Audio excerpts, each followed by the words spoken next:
Today's episode is brought to you by cattle. Every product launch faces a chicken and egg problem. You need reviews to convert, but you need conversions to get reviews.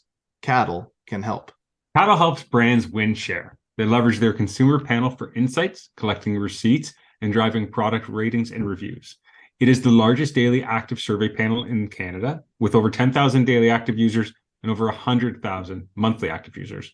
Let cattle be your chicken and or your egg, depending on your perspective. Visit getcattle.com to learn more. You are enough. Like, you're unique in terms of what you're bringing. So whatever it is that you're bringing, bring your brand into it, bring yourself, and you will get the right people.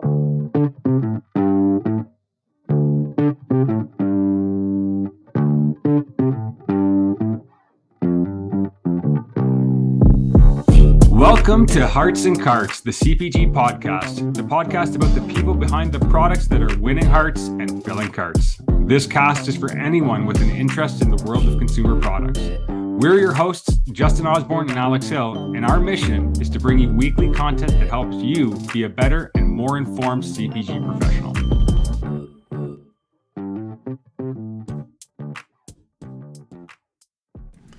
Hello and welcome back to another episode of Hearts and Carts, everyone. This is Alex, your co-host, and I'm here with Justin, and today we are getting ready for an exciting conversation with Asha Wheeldon.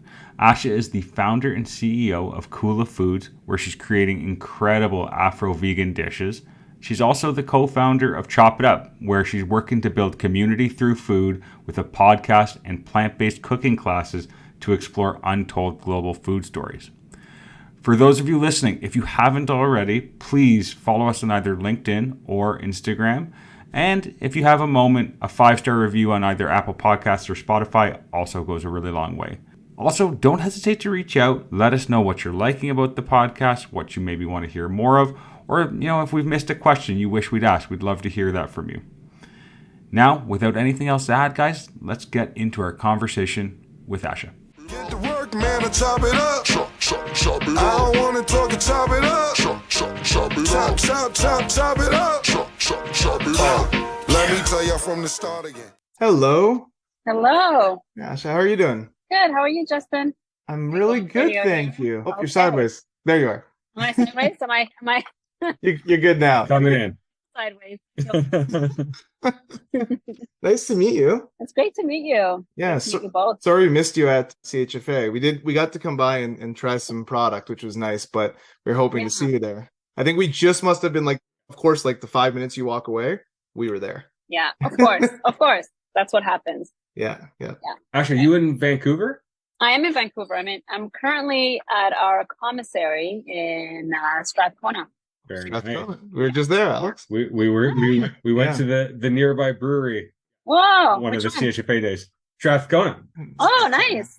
Oh, We had a couple in that little area, but that was I live out west, and that was an area that East Van that Alex hadn't been, and I was like, there's a lot of really cool breweries and places nearby there that we should check out, and check out the drive and see all of that. And so it was nice to spend the night there and had a lot of fun. nice. Yeah, I love the drive. It's a cool spot for sure. Cool city. It is, and it's nice to get away. I find with CHFA, a lot of times people come into the city and they spend all their time in Cole Harbor. I was telling Alex, if you live in Vancouver, you never go to Cole Harbor. That's not like a place. I don't know anyone. Yeah.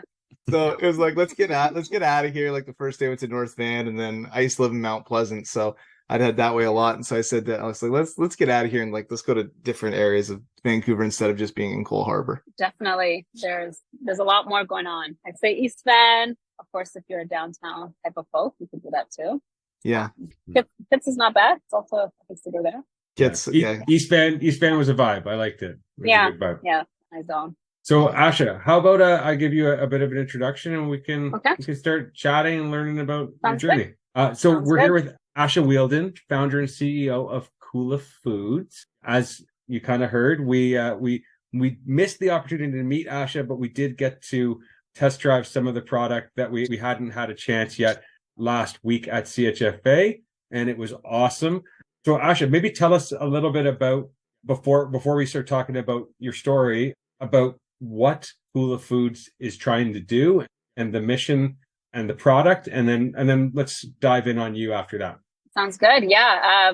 For Kula, so we'll start with what it means. Kula means in Kiswahili. So that's one of the languages you will hear if you're in East Africa. It's a language I connect to. I am Kenyan. And one of the things that we really promote is togetherness. So community is a big thing with Kula. And you'll often hear our hashtag is let's Kula together. It's something that you consistently see everywhere where we are doing an event or anywhere. Our packaging, it really is a core value of who we are. And the idea of, it's more than yourself, but it really does involve a whole community. And our mission is to bring folks like together around food. And we do this, literally through events. And, a couple of years ago, we started introducing packaged goods like proteins and sauces. So oftentimes folks that are getting to know us now are seeing, proteins, which are delicious. If you've tried them, great. But it's also nutritious. We're really well known for focusing on texture and flavor without all the unnecessary ingredients, the packaged goods. And I would say like in terms of description of Kula, it's just like spreading love, spreading energy, good energy, and folks together. I love it. I worked at a yoga studio like 10 years ago named Kula, and all I knew is it meant community. Yeah. But you gave me a much better explanation than I was given at that studio. So appreciate it. Sounds like you're doing awesome. Taking it a little bit further. So love that. And we'll dive in on a bunch of questions about, what you're doing and how some of the things you're doing, you're thinking them through. But let's start kind of backing up and just hear a bit about your story. Like how did you end up doing this? Like, what did you maybe go to school for or any past career things that you did maybe set you up? And what was kind of the spark that set you out on the journey of Kula? Yeah, my journey, like many entrepreneurs, is not straight at all. It's curved, it's been down. So like my passion is actually music and dance. I always thought I was going to be a dancer and like performer. I did that throughout school, and I do that now for casually myself. Yeah. But I went to school in Toronto for counseling. So I have a passion for connection and conversation. And one of the things I wanted to do pursuing that, that education path is to help folks figure out life. And for me personally, like when it comes to point of activism is I think everyone has the right to really explore themselves and be able to be guided. And I think we should always have access to someone to help us. Like with life, we're figuring it out, right? And one of the really cool things I got a chance to be involved in and really open my eyes up in terms of, while I didn't pursue this career, I didn't think that at 22, I had enough of life to give out advice to like 40-year-old, person in my case, an inmate that's in prison. A male inmate that potentially was partially convicted. And so I got to work with a group called AIDWIC, which was founded by Hurricane Carter. And for me, that foundation really laid out in terms of what I loved most. I knew that therapy for me is still probably going to come out in the later years of my life, but I get to do that through the way I connect with folks. I love conversations, and it kind of shows up in what I do. So long run, after college, I actually ended up getting into telecommunications, and from sales, I built my way up to managing hundreds of people. Again, that's where the people connection and people development and just like seeing someone who is, fresh, who's never had an experience in, let's say, sales or product development, be able to grow. And I got to do that. That was interesting and amazing for 15 years. And then I became a mom and moved to Vancouver. But what I would say is food really did really inform the way I lived. And I think one of the big inspirations for right now is I've always found it really interesting how we figure out what to eat. And where I grew up, 2 hours north of Nairobi, which is in Kenya, very small rural town. You don't have water running out of your home, and our community, which is mostly our extended family and, friends, we really live like a communal family experience. We grew vegetables together. A lot of the festivities involved community and even the way we shared food. And so I've always, I think, felt that connection. No matter where I'm going, I typically I roll people in through food, and I look for connection through food. And so when I moved to Vancouver in 2015, I was looking for that like food that reminded me of home and flavors and ingredients. The person who's always in the kitchen, that's the first thing I'm going to look for. And I think we could all identify to that. And I was personally not seeing myself in a lot of the spaces, or even like I couldn't find East African spices, which are very specific, and Jamaican, Caribbean, which I got accustomed to. I lived in Toronto. So when it comes to like diversity, like I think what I loved about Toronto is like everyone was willing to try different things. And because it's so vast and large, there's so many different cultures there. You got to, so yeah, I think that's what inspired me. And, you know, my friend, I'm going to give shout out to Zach for kind of gave me that push. And one of our first events, a pop-up dining event, was at Juice Truck. In Mount Pleasant, actually. So I lived in Maine, so I was like 2 blocks so, from that Juice Truck location. Yeah. Guidance we launched to see how the market would respond to Afro vegan. You know, being able to bring staff and everything. But that's cool. Juice Truck's a great spot. That's where I had Yogu for the first time as well. So Jade's a featured guest as well. So they're on the ball with that stuff, I guess. Yeah, they're yeah. Always on. And speaking of community, like you just don't, when you haven't been in this industry, it's super important to have folks that are supportive. And Zach and Ryan we had no idea what we were doing, but you know, you need that extra step and push to me. You just reminded me of another member of the community who is part of how we learned about Kula, which is Karen McCarthy. Oh my gosh. Who, you know, and we'll get to this. We always kind of towards the end ask people what brand crush they might have, and you came up as someone who is doing amazing stuff and an amazing brand, and so you got to give Karen that shout out because absolutely she told us to head out to London Drugs and buy the pili pili sauce immediately. She's like, that is always stocked. I have at least 2 bottles at all times. I love her. I was listening. That was a really good conversation with Karen. Karen's a powerhouse. She is. You know, like there are some people that just talk the game, but this one really walks and like just has the knowledge. Every time I see her, we'll spend hours, and I'm just downloading all the information because she's ahead of it and she's not holding back. And there's so much realness in what she's putting out there. So I would have appreciation for her and bring to this world. Yeah, incredible person. The best cheeses will come from Blue Heron, and I'm a huge fan of her, and I really do look up. Yeah, she's awesome. I when we chatted with her, one, she's like hilarious and funny and amazing and doing so well in her business. But 2, like she knows so much about like the process making. So that when we were listening to her, I was just like, wow, like I was learning so much about the process that I feel like we could have had 10 episodes with her talking about it. But she is incredibly knowledgeable and was like so far ahead of some of these trends that we're seeing now. It's kind of cool to see it. For sure. So let's talk about you landed in Vancouver. Some of the foods you were looking for didn't exist here. You talked about sort of Zach at Juice Truck and that, but like even before that, like, so what were like the steps you took? You said, okay, I want to start something here to, build community or create some of these foods. Like what exactly did you do? Like maybe a bit more granular. Like how did you make this into a business?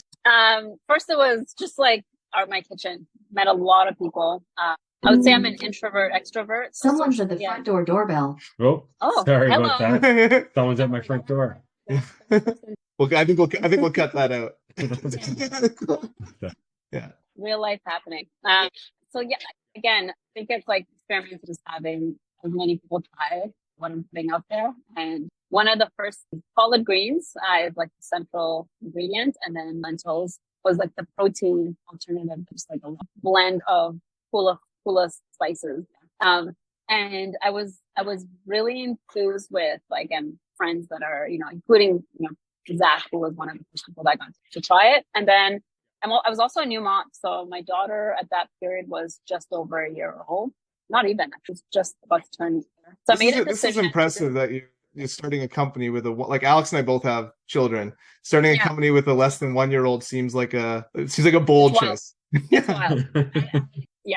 Yeah. Anyway, I'll tell you more. It gets a little. So I decided to have a bit of research time, and I went to BCIT just to do like an entrepreneurial, and that was based off of just market research to find out what is going on here and come up with a business plan. And so my business plan, I had a business partner then. We were like, okay, this is what we'll do. We'll go to people's homes and we will like have these in-home parties. Friends can have, let's say it's girls' night in, and we would, get all these ingredients together and cook together, and then we'll have like full service for them. And that didn't work out well, but we decided to like move to pop-up events and out there. And then through my research at the same time at BCIT, we landed on, okay, let's get to farmers markets and, use jars because of sustainability. Like, I was like my view is like, how do we just reuse all these packaging? And very green. Had no idea what it involved. And to this day,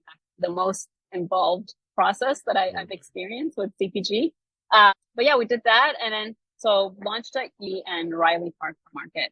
But those first steps was a lot of research. And just like, I just needed to know the what, when, how, why, what happens, if this and organically, like, because I was going through this program, I started meeting other entrepreneurs who either have experienced it.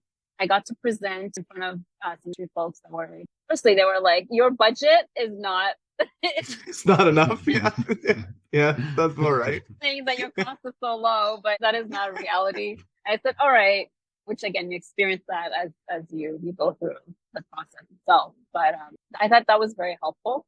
And then really the full research is when getting out to market. Folks that will tell you they didn't get, or questions that come up, or maybe it resonated with certain people more, even just like the flavors. But overall, we got some really good responses, and we kind of like tried different products. The pili pili sauce is the one that remained. It's kind of like a central sauce in hot sauce, right? Everyone understands hot sauce. But with this one, you can cook with it. You can add I like to toss it with a scramble. It's quite versatile. And it was one of the easier items that folks were respond to. And then we started introducing more stew, sukuma stew to portobello curry, spicy chicken using soy pearls. But it took away what didn't make sense, put it back. For me, my number one rule is try once, try a couple times, maybe we'll give it a 3 month, 4 months. It's not working. Let's move on. Let's try something else. And listen to the feedback that you're getting. So we're still gathering all the feedback. We're still adjusting. But now, just over the past couple of years, we now moved into more protein options and offering sauces like barbecue sauces without sugar, which is very interesting because for someone who really barbecue sauce was not a big thing for me until later on in life. And I never really made it at home until we realized how much sugar had gone into it, that 50% sugar. So I was really inspired to, firstly, there was a documentary that came out. Shout out to Badass Vegan, who is in Miami, who released a doc called They're Trying to Kill Us. And it's really speaking in it's interesting. It's a bit of a hip hop lens, really focused on Black communities in America and where environmental racism shows up in terms of where you'll find slaughterhouses, and typically it's in marginalized neighborhoods, predominantly Black neighborhoods. And then also access to food, access to nutritional, healthy food, even beyond that, access to groceries where folks are big. If you're not driving, you're taking a bus and only bring on 2 bags. But then beyond that, it's what's available around each corner. That one thing I took away from that documentary is sugar. So in terms of diabetes, and it's what are the effects and which communities are really being hit hard, right? It's not necessarily, while I believe guns are high rates, as we know, ways of killing communities. It's also the health and access to nutritional food and what is put in front of certain folks. And so, I was inspired by that. And we got to work with the sauces and really just breaking down all the ingredients that just did not need to be there. And recently we just landed on monk fruit, and it's still fairly new in terms of food usage here, but it's an incredible sweetener. It's natural. It's not a synthetic. So you don't have to worry too much about how that sits well in your gut. But my passion is around that. How do you offer something that will elevate someone's life and, make them feel better? And so we're always questioning that. And we're really critical in terms of what types of ingredient we use, even down to the oils, where did this oil, how I personally, as a vegan, I should say I'm also vegan. I found out last year that I have naturally high cholesterol unless I manage it. And I had a laugh with my doctor because I'm let me tell you my diet. No way. There's no way I am using animals in my system. I just naturally do produce enough of that I really should be aware of it. So cholesterol and diabetes is something that we don't often talk about in communities, and there are ways to manage it. And I think, brands like Kula are thinking about that when we're producing. I can ramble on about this forever. No, it's good. I love it. I mean, I think you're on the right track with where you're focused, right? I mean, beyond just the diabetes, like I know for me, like I have like a form of arthritis, like similar to rheumatoid, but different. And sugar is like all the difference for me. Like it's like if I reduce sugar, it's huge. So I mean, all the ways that that makes people healthier by just reducing it and giving delicious options. And I mean, to your talk of like underserved communities, like it does, like there are people who don't have great options, right, available to them. And I think one of the great things about what you're doing is like, you know, you're promoting more great options that, you know, over time are going to start being everywhere, right? So it's, I think, kind of the flywheel that you're starting to spin. So I love that piece of it. Sorry, Justin, you were going to say something, but I cut you off. No, I think that was perfect, right? I think that's some of the ingredients you're using, like monk fruit, been on for a little while, that are absolutely amazing. And just like less than a month ago, I think maybe we were barbecuing for the first time of the season, but I had Heinz ketchup which has a ton of sugar in it, beside the barbecue sauce, and the barbecue sauce had more. And I was like baffled by how much sugar was in the barbecue sauce. And so the thought of having a barbecue sauce with less sugar makes perfect sense to me. And I like all of your food is about community and togetherness, but then there's an even bigger purpose there that you're talking about, which is pretty cool. So it's like multi-layered purpose in your business. Absolutely. It's just love. Like, I think it's, you put out love, and it can show up in what you're inputting into the food, right? Like, I want to feed I have 2 kids. So when we officially launched, I had a newborn as well. I literally felt that pressure of like, what am I going to, you know, introduce to them, and Yeah. what are they gonna eat? What am I going to eat? You know, and ensure that they're also. Yeah. I wouldn't want to give them, you know, what I was producing. The initial point about barbecue sauce. Yeah. Seeing how much brown sugar, like there was, molasses, brown sugar, and then on top of that, like we've been making ketchup.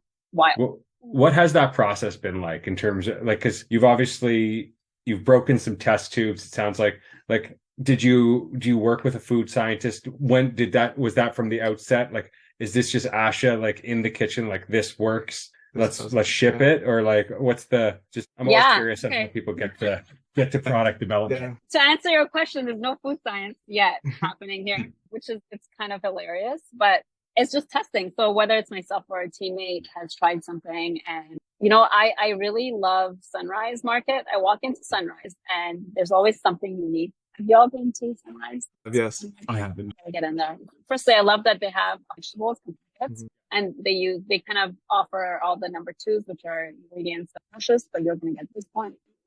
And I would walk in there, and like one of the first eye-opening experience for me with protein was like seeing these chunks that they had in their soy proteins, the granules. They're always kind of like one of the first people to it, because it is from Asia. And we know that a lot of these ingredients have been around for a very long time, just not in our region. And that's kind of like my first point is like, I like to think of what's coming up. And then here's a bit of a cookie story. So I never was like a person who need alternatives like sausage, burgers, and all that. Yeah. In my early journey for plant-based, it's usually legumes, beans, things that I was really familiar with. And then I had a random dream out of nowhere, and it was like we were making protein, and it was like at this period, kind of got shivers around that, but goat meat. Yeah. And this was 3 years ago. Never made anything like that. Not even using Vital Wheat. And so I found that to be curious. And I just started playing around with like different. So the first thing we introduced was the barbecue. And my process is like, first, let me start in my kitchen. It's always my kitchen. And then let me introduce it to a few friends. We always like, especially summer and spring, there's always someone else. We have children, so other parents. Yeah.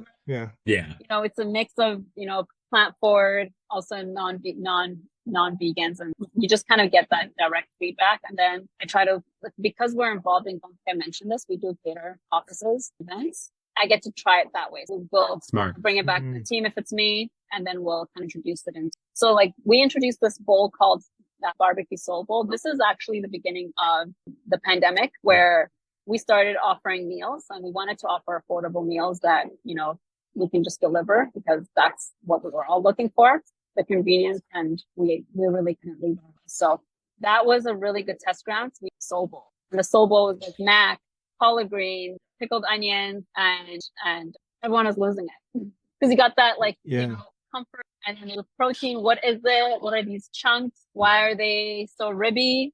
And yeah, I think testing out that, and then it's like playing up with different textures. And now we're going to the point of like, how do we remove aftertaste? How do we extend that? And like really my inspo is like now when it comes to goat, for example, the greatest of all time. If you came to our booth this weekend or last weekend, that was what we were sampling. And the ginger beef is like remembering, curry goat.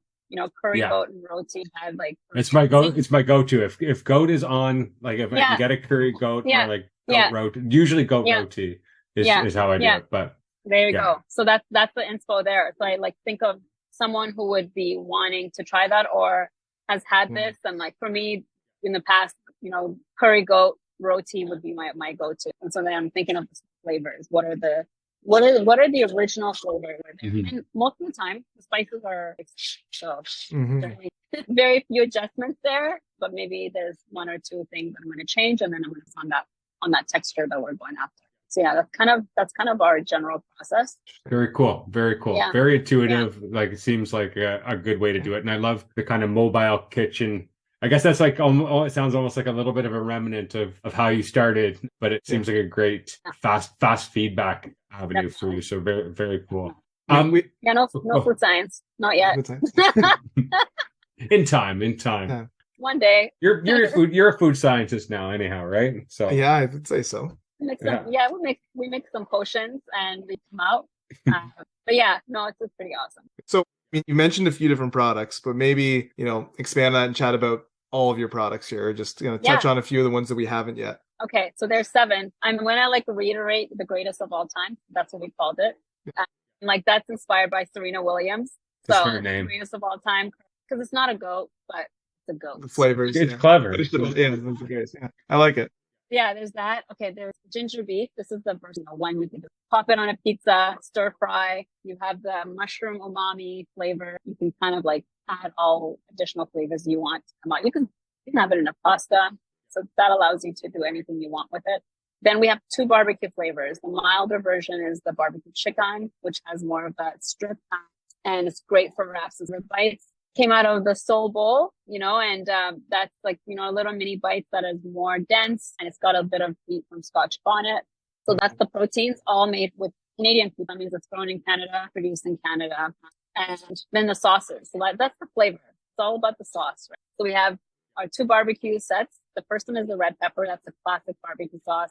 Has a sweet note. It's sweetened with monk fruit. So for someone who wants flavor but not heat, that's the one I would typically recommend. And then the Scotch bonnet pepper is the key ingredient here. So it's more, I would say, of course, spicy, but you get a little bit more bite, not as sweet. And then the pili pili sauce, which is really this is the MVP of all. The pili pili hot sauce is tomato based, chili peppers. The spice is really close to my heart, which is barbare spice, which is East African. If you've had a Ethiopian cuisine, you've had injera with any of the tips, this is the core spice that goes into a lot of our stews. And that's why the pili pili is special. It's not just heat, you're getting that flavor. So if you wanted to, make stew with that sauce would really work well. So that's it. 7 of our products. Very cool. Which one's hotter, the pili pili or the Scotch bonnet? The pili pili. Pili pili. Okay. Yeah. Awesome. Yeah. One thing that you guys have done an amazing job at, and the goat, the little spin on greatest of all time curry is just one example of it.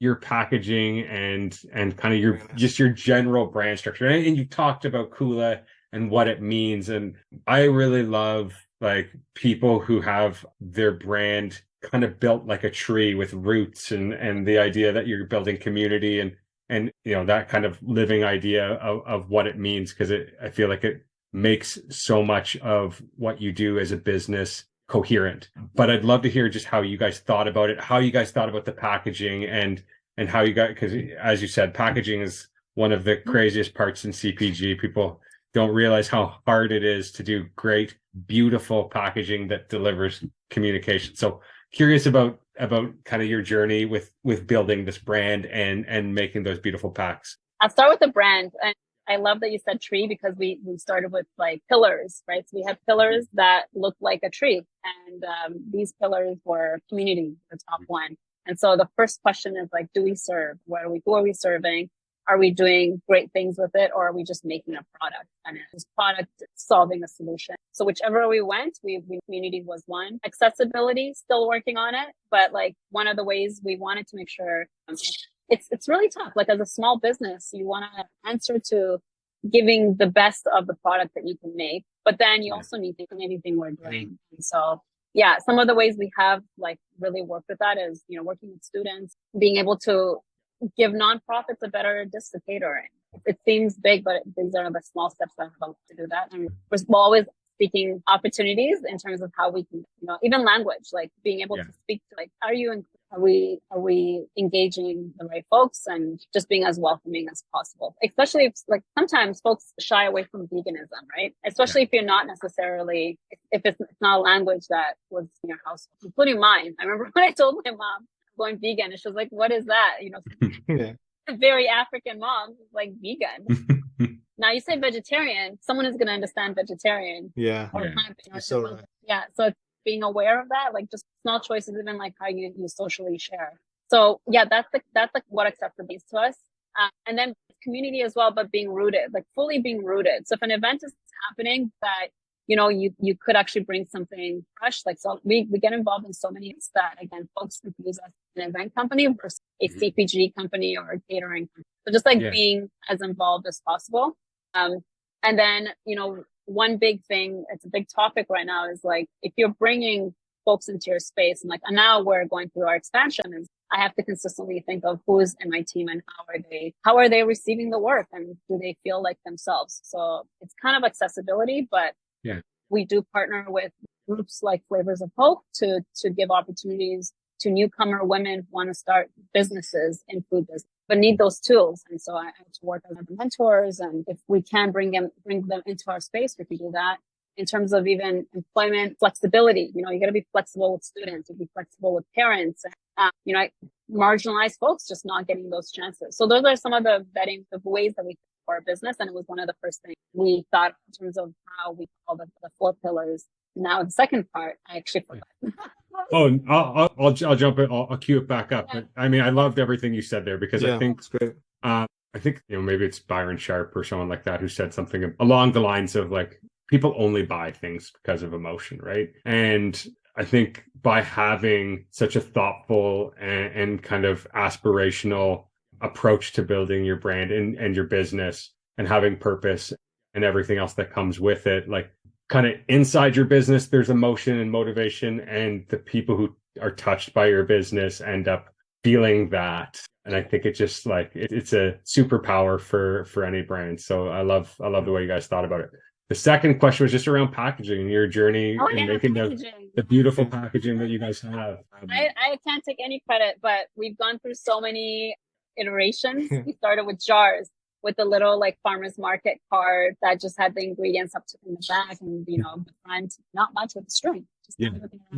We painfully went to plastic bag, which was supposed to be recyclable, then painfully learned that it's not necessarily accessible to most people to go and recycle. So we did that with pouches. And then now I feel like we landed on what works for us. The jars for the sauces, which, gives you a bit of a story, and then the boxes. And I have to give a shout out to so Aaron and Michelle from Studio Prolific, they've been with us since the beginning. Like, we went through all those iterations with them. They do our sauces now. And then Hope, Design Hopeful. So Hope Island, who is really making her name in the CPG world right now. She is the person that is for our boxes. It's the proteins, love it, colorful, and the brand. In the branding, if you look closely, we have patterns that do speak to where this brand is inspired by. It's quite symbolic to like Afro lining and line systems that really do tie into what when I work. Like, I usually you have to see patterns. These are things that mean to us, so we wanted to stand out that way. And Hope really brought that to us, but also brought all that. You could see the food, some of the ways that you can make. So yeah, shout out to her. Packaging is a pain. It's very totally so costly. I say start simple for anyone who's looking to start a CPG brand, and small. Don't thousands of packaging if you're not quite there yet. If you're not sure. Yeah. I would love to see more sustainable options. I pulled my hair out over years, just like, even with jars, like not knowing that it's not recycled often. Yeah. While it looks like a sustainable option. So based on recycling is Right. No. yeah, it's A lot of greenwashing. it's complex, Yeah. right? Like I think Yeah. recycling is very complex. There's a lot of sorting issues and Definitely. challenges there, and I'm not sure anyone has the silver bullet, but I think some of the right steps are maybe being taken, but some, who knows if they're gonna solve it. But then, like, on the other side, you have things like compostable, and like, it's really hard and expensive to get into, but like, I think, I don't know if you heard our episode with Alicia Leahy from Humble Potato Chips, but they're doing like the bag and talking about the risks and challenges associated with taking that type of innovation forward. It's pretty crazy. And to your point about greenwashing, I attended some compost council stuff, and like, they explained to me, like if it's not certified compostable, there's like a whole subline of compostable stuff that it's actually just like basically microplastics held together by biodegradable stuff. So like, it's just like fast leaching microplastics. Like, so for anyone listening, if you're using something that says compostable, you want it to be certified compostable, then you'll know it's certified. good. But and we had found it. We found a certified bag during the search. Of course, it's like an arm and a leg. And unfortunately, because the items are frozen, ended up dealing with product. Oh gosh, being destroyed, freezer burns. So we're not quite there yet. But it's gotta be certified. Yeah. I think the most important thing is that people are trying to figure it out, right? People like yourselves and like the Leahys, and that's how it's gonna eventually hit the economies and be part of the options that people see, similar to just things like plant-based and everything else. Exactly. Yeah. Chatted a lot about community, right? And the importance of community. One of the things that I think you do that's really cool is you're also the co-founder of Chop It Up. So maybe chat about what that is a little bit. Chop It Up is a passion project. So I mean, as we started veering closer to CPG offerings, I really didn't want to lose sight of what drives me, which is I love getting people together. I love hearing stories. And so my friend Chris, who has, if you've not had gym patties, you want elbow patties, that's LBO, and that's what he founded around the same as I did. We've ongoing with collaboration. It's quite plant forward, so it's like a 50 split into what he offers. But we found ourselves hosting a lot of pop-up events, and we loved it. But I think one thing that was missing for us was the fact that we wanted to bring in other chefs and other foodies to kind of learn more about them, and also like highlight more of a BIPOC focus in this movement, like veganism and just plant forward movement. It is really easy to miss some folks, and usually you may not see people of color or indigenous folks being represented in this. And so we wanted to create a space that gave platform to chefs and friends that we know in our community who are doing great things and offering amazing food, or who are interested in food. And so we bring these folks on, and they help us, they guide attendees through, like, it's not a full cooking class, but like we do a demonstration, and then the chop it up portion, although it sounds like it's a chop, it's more of the conversation. Chop it up.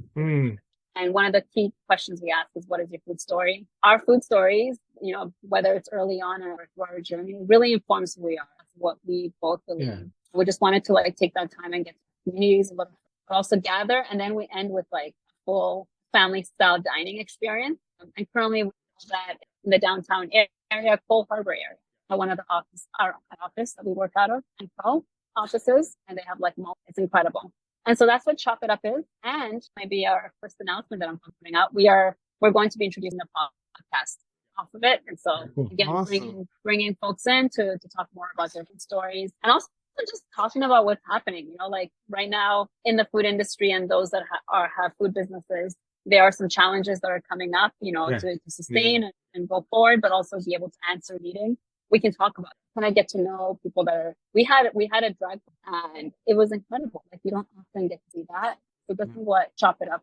But yeah, and inclusivity, and it is Black, it is raw, it is fear space as well. Like, I think the fact that it is focused on plant-based eating, like, and not all the chefs come on or foodies or members that come on to help us bring the space alive. They're not necessarily vegans, but you get more curious, and it's welcoming and it's warm, and people are quite interested in that. And I think conversations, just been having open conversations, and each one is always different, which I love about that. And now that we can gather more, I think we're hungry for it. And one of the big challenges we're trying to solve is like, how do you do that but make it accessible? So we're working on that. I love that. That sounds super exciting. I think the inclusivity part is important for a number of reasons. Like, and one of them, like you sort of touched on, right, is like the term vegan, I found sometimes can be a bit like people who do consume meat almost feel like that's why people started using the plant-based terminology instead. Mm-hmm. And I know that there's a huge focus. I've been working in the vegan space for a number of years now, like around flexitarians, because the number of people that do consume meat, if you get them to reduce their consumption by 1 day a week, a couple of meals a week, right, makes an enormous difference. So it's having those conversations, getting people in and knowing that not everyone's going to become vegan overnight, but if they can stop eating meat 1 day a week, 2 days a week, like it slowly transitions because they start to realize that the food is actually freaking good and they can try different things, right? I think that's the biggest hiccup. And I think what you said around like, what is your food story is an important part of that, because it's like a lot of times you've grown up eating certain foods or a certain way. It's tough to break those cycles. A lot of them are super unhealthy cycles that you're in, but it becomes extremely difficult as you get older to break out of those. So that's super cool. I love that. Absolutely. Yeah. I think it's like, you get these aha moments. Because like when you tell someone I'll meet, if there's maybe an event happening and one of the things I'm going to be like, can I eat anything here? And there's always something. I'm always going to. And then if someone is asking what my diet choice is and I say vegan, you see this, I'm back up like, oh no. Yeah. Here's another one. And like we have, like my goal is always like, let me get a laughter out of this, because why are we being so serious and making it so uncomfortable on both 100%. It literally means that I'm going to eat that broccoli and lentils. I was in Trinidad, and veganism is not a thing. But you know what? A lot of the parties, they have food, and there are different stalls. There were a lot of vegan options, and for me, lentils, I'm done. Like you give me lentils and rice and some veg, I'm good. But I remember meeting some people, and there was a bit of banter of making fun and like back and forth. But at the end of the day, I was able to put my one line in, like, this is why I'm doing it. But I'm not going to tell you what to do. This is why I think that's perfect. Yes. And we connected later, and it's like the conversation continued around it. But that person, there's a little seed that's been dropped, right? And they can say, oh, you know what? Or maybe I'll go to that stall that has vegan option. Yeah.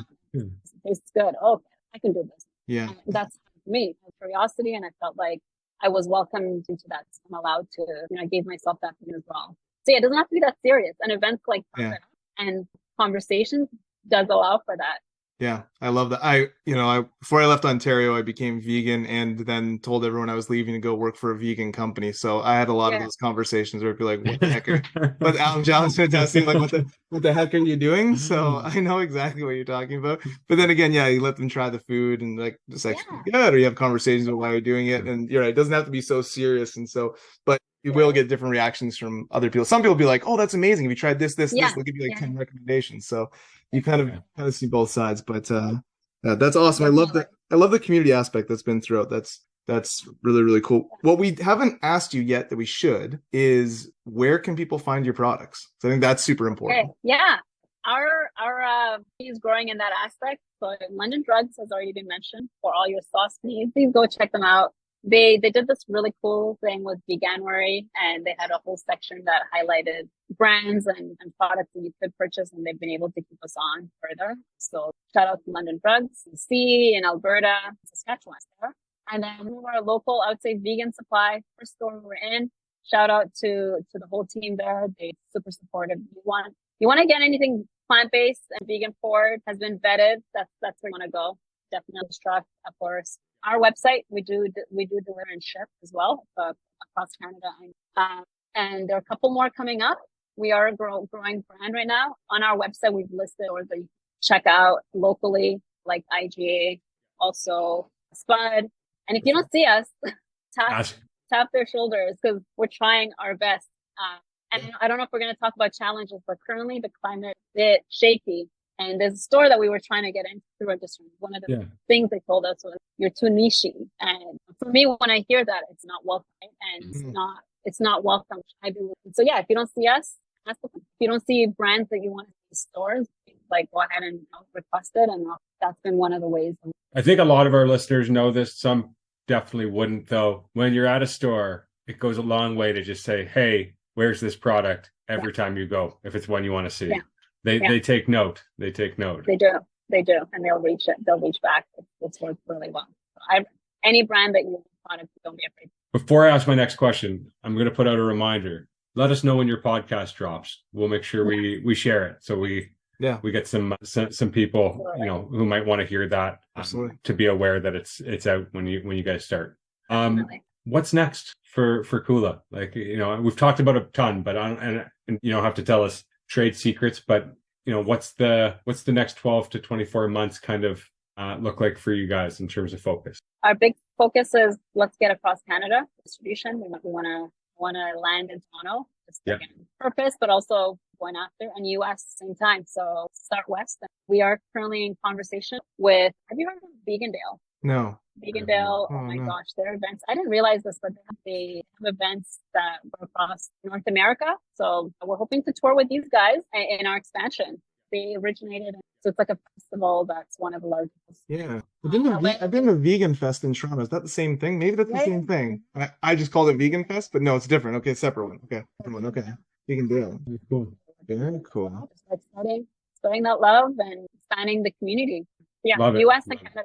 Getting across, getting as many homes as possible. I mean, Toronto needs you. Like, I think you have, whoever said you're niche hasn't really paid attention to Toronto's market, but there's lots of vegans and lots of open minds in Toronto. So I think it'll be a fit once you get it on the shelf. Definitely. Agreed.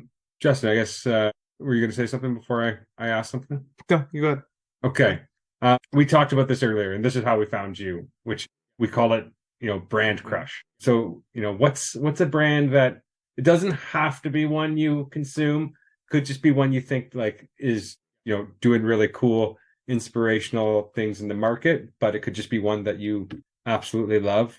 Sometimes we get like, ones that are super like center store 55-year-old brand, and sometimes we get someone who's like on the cutting edge. So okay.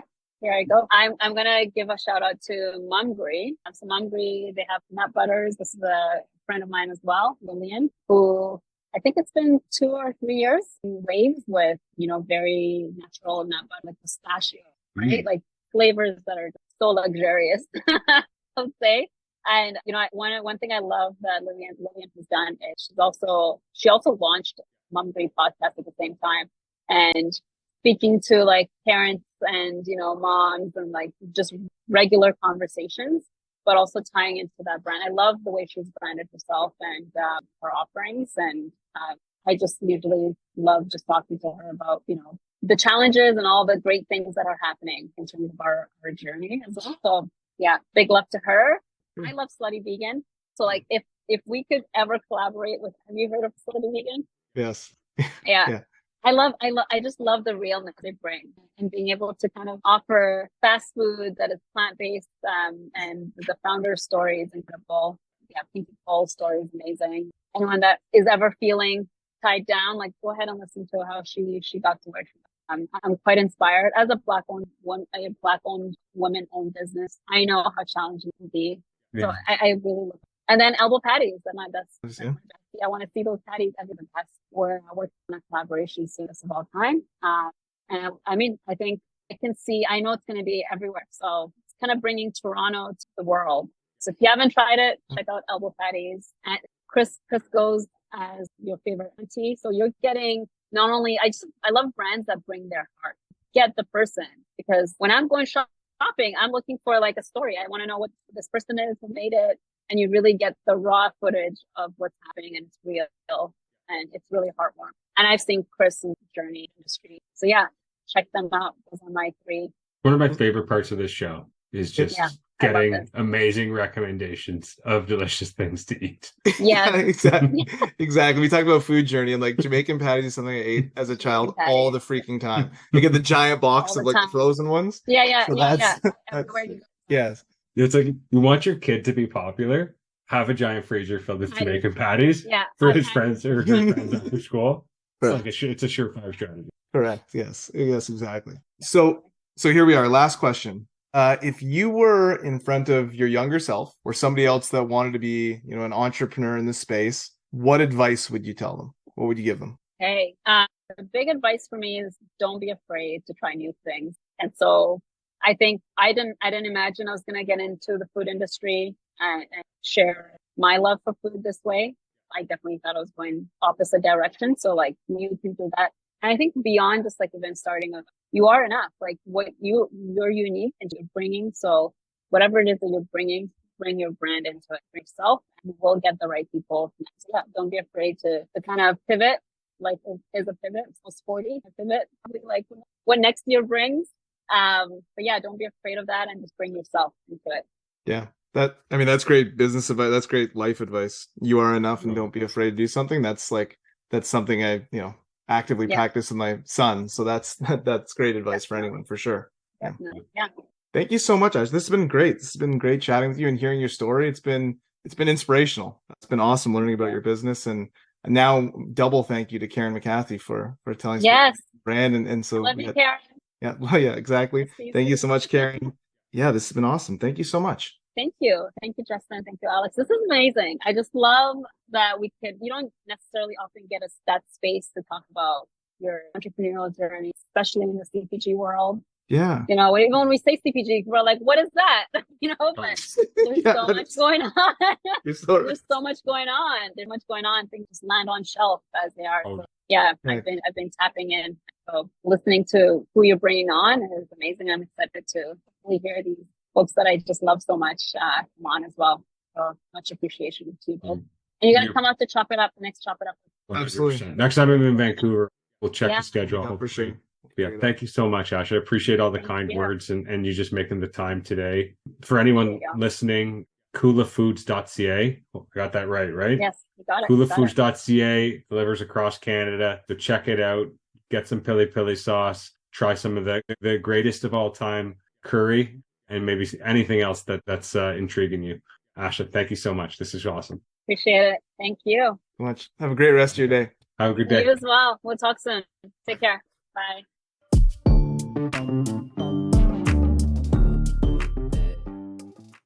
I love that. I love that conversation. And I just loved how she's thinking about that brand and how they're, what they're trying to do and some of the other ways they're building community. I think really, really cool, purpose-driven brand and business and just a really awesome entrepreneur. So also starting a business with a child under one is wild. Well, and then she also had a second one too, right? Yeah. That's impressive. Very impressive. And I'm saying that as a dad. You're right. We already have it easier. Yeah. It's like an easier job. So yeah, awesome. What were some of your takeaways there, Justin? Well, I mean, overall, I found everything she said to be truly inspirational. I loved all the emphasis throughout on togetherness and community, and that was clearly a theme throughout the conversation. I liked when she talked about, I guess, the purpose behind Chop It Up, which was really understanding what your food story or your food journey is. I'd never heard it described that way, but I think it's really interesting because that does shape who you are. I grew up in the 80s/90s, mostly in the 90s, where there was a lot of terrible, processed, over-engineered, high sugar, low fat type of crap out there, right?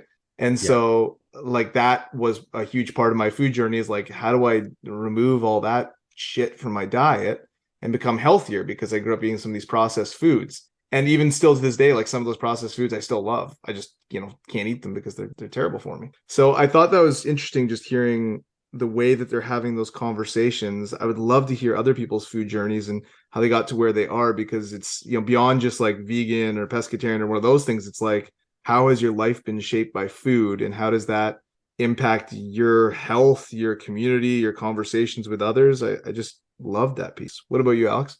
I think, I reflected on it mid-episode a bit, but just the way she's building a brand that is so thoughtful and purpose-driven, I think is something that will go a long way both inside and outside your company, like with your employees, but also with your partners and with your consumers, to build, emotional connection and a community. And I think like that piece for me is I've said this in past episodes, just something that I think sets great brands apart. And I just really liked how she was thinking about it. And then at the end, she just talked about the importance of being authentic. And I mean, you talked about food stories and just, I think if you're not being authentic, it's just not sustainable. And I think like that focus on authenticity is huge. So yeah, I mean, those are some of mine. And just, yeah, great, honestly, great brand. Like, if I know a lot of our listeners are on Spotify and Apple Podcasts, but go to kulafoods.ca and look at this packaging. Like, it's not really, it's beautiful, but it's not like anything else on the shelf. It communicates well, but it's simple. It's like, it's a really good, it strikes a lot of, I think, perfect notes for me in terms of great packaging design. And yeah, I was impressed when I saw it. So anyhow, that's all we got for you today, folks. Really appreciate you sticking with us and joining us on this conversation today with Asha. Huge thank you to Asha for being available and coming on to share her journey and some of what she's learned along that journey with us. If you haven't already, please follow us on either LinkedIn or Instagram and throw us reviews on either Apple Podcasts or Spotify. They're super helpful for us and just helps us spread the Hearts and Carts gospel. And other than that, if you have any other feedback you want to shoot us on a DM or anything like that, we're always happy to hear other ways we can make this podcast better for the people who are taking the time to listen to it. Anything else to add on your end, Justin? Just wanted to finish it by saying, or reiterating Ash's advice that you are enough and don't be afraid to do something. I think that's a powerful message that we should leave this episode with.